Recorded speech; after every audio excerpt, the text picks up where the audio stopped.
औज़ु बिल्लाहि मिनश्शैतानिर्रजीम बिस्मिल्लाहिर्रहमानिर्रहीम। मैंने एक दफ़ा हज़रत बिलाल हबशी रज़ियल्लाहु तआला अन्हा जो रसूल पाक मोहम्मद मुस्तफ़ा सल्लल्लाहु अलैहि वसल्लम के अज़ीमुल मर्तबत सहाबी थे, उसके फ़ज़ाइल बयान कर दिए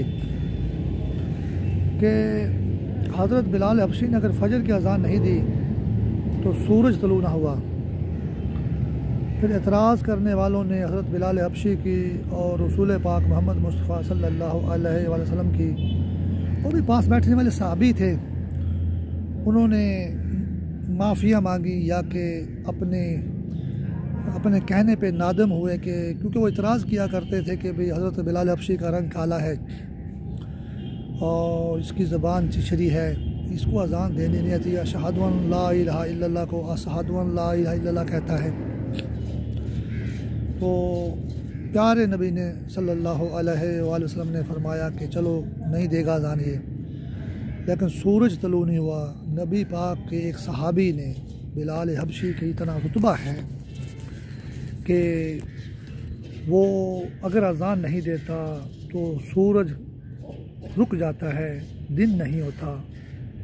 तो आज का शैतान पाकिस्तान में ज़लज़ले आज़ाद कश्मीर में बर्पा करता है और बलूचिस्तान को सैलाब में डबोता है अल्लाह बनने के लिए। तौबा नौज़ुबिल्लाह बोलता है अमेरिका में शैतान को अल्लाह बोलो, लेकिन वो सूरज तो वो भी नहीं रोक सका। नबी का एक सहाबी सूरज को रोक लेता है अगर वो अज़ान ना दे। लेकिन शैतान यही नहीं थमता, शैतान ने गटर के ऊपर से जो है ना, गटर लाइन के ऊपर से एक बंदा, अज़ान बंदा का नाम का बंदा जो है मेरे पास से गुजारा और बोला भाई ये आपको अब्यूज़ करेगा, फाश कत्ल करेगा, आपसे रेप करेगा, और इसको शैतान अज़ान देना बोलता है। आप फिर दोबारा भी हज़रत बिलाल हबशी की तारीफ़ करेंगे, उसके फ़ज़ाइल बयान करेंगे, अज़ान की फ़जीलत बयान करेंगे, सहाबी रज़ियल्लाहु तआला अन्हु जो बिलाल हबशी हैं उसकी फ़जीलत बयान करेंगे।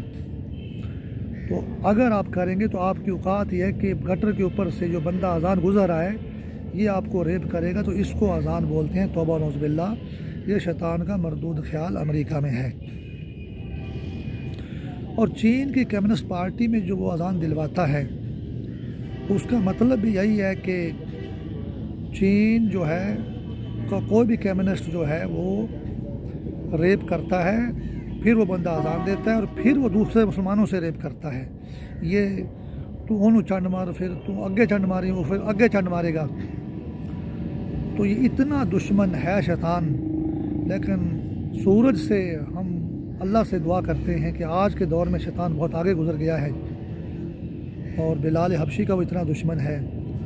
बिलाल हबशी रज़ियल्लाहु अन्हु की कब्र भी शाम में है और पूरे शाम को शैतान ने पूरी ज़मीन की फ़ौजों से मरवा के शहीद कर दिया है।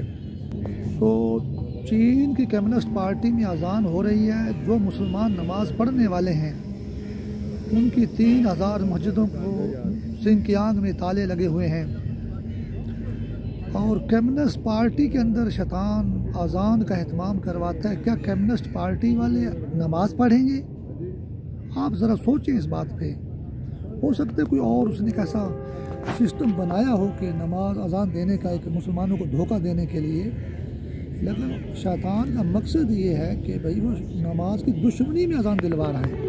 मुसलमानों को उसने धोखा दे भी दिया होगा, क्योंकि मुसलमान इस धोखे को इस तरह समझें कि जिन मुसलमानों ने नमाज पढ़नी है उनके तो मस्जिदों को ताले लगे हुए हैं और कम्युनिस्ट पार्टी वाले नमाज नहीं पढ़ते, वहाँ अज़ान देने का क्या फ़ायदा है? असल में अज़ान की दुश्मनी में वह अज़ान दिलवा रहा है और हो सकता है मुसलमानों को किसी लिहाज से भी वो सॉफ्ट तरीके से धोखा दे रहा हो। अगर आप देखो यार, हम तो अपनी कम्युनिस्ट पार्टी में भी आपकी अज़ान दिलवा रहे हैं, फिर भी वो अज़ान से दुश्मनी कर रहे हैं।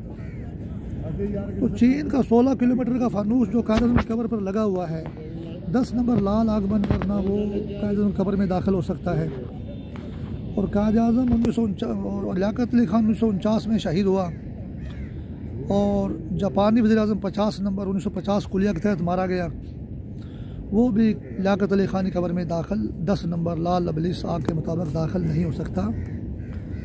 लिहाजा चीन की कम्युनिस्ट पार्टी में अजान देने की ज़रूरत नहीं है, और जो मुसलमान नमाज़ पढ़ने वाले उनको इतनी मजहबी आज़ादी मिल जाए कि उनकी मस्जिदों के ताले खुल जाए और वो अजान दे और नमाज़ें पढ़ें।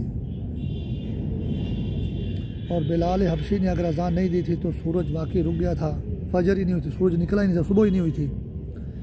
और पाकिस्तान के सारे सुबहों के टेलीविज़न के जो प्रोग्राम हैं वो तो अजान की दुश्मनी में है, नमाज की दुश्मनी में है। शैतान इस्तेमाल करे, हो सके उनको ना पता हो दुश्मनी वो ना कर रहे हों। और बिलाल हबशी की अजान की दुश्मनी में है, और अल्लाह रसूल कुरान इस्लाम की दुश्मनी में है।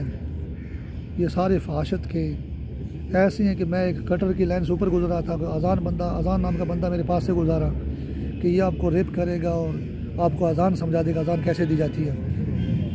ऐसी अजान चीन की कम्युनिस्ट पार्टी में होती है। बहरहाल शैतान ही कहता है किसी भी मुसलमान को बग़ैर जिना किए छोड़ता नहीं है, सबको सांप बनाता है। मुसलमानों को उसने ज़्यादती का निशाना बनाया भी है तो मुसलमान बेचारे सांप नहीं बनते, वो फिर भी गुनहगार मुसलमान हैं। सांप वो अकेला ही शैतान है जो पूरी ज़मीन के मुसलमानों को शहीद कर रहा है। पेशावर अंडर अटैक नहीं है, पेशावर पुलिस लाइन की मस्जिद जो है अंडर अटैक नहीं है, पूरी ज़मीन के सारे मुसलमान, सारे नमाजी अंडर अटैक हैं। अल्लाह ताला उस शैतानी सांप को, उस शैतान को वासिले जहन्नम करे और सारी ज़मीन के मुसलमानों को निजात दे। इलाही आमीन।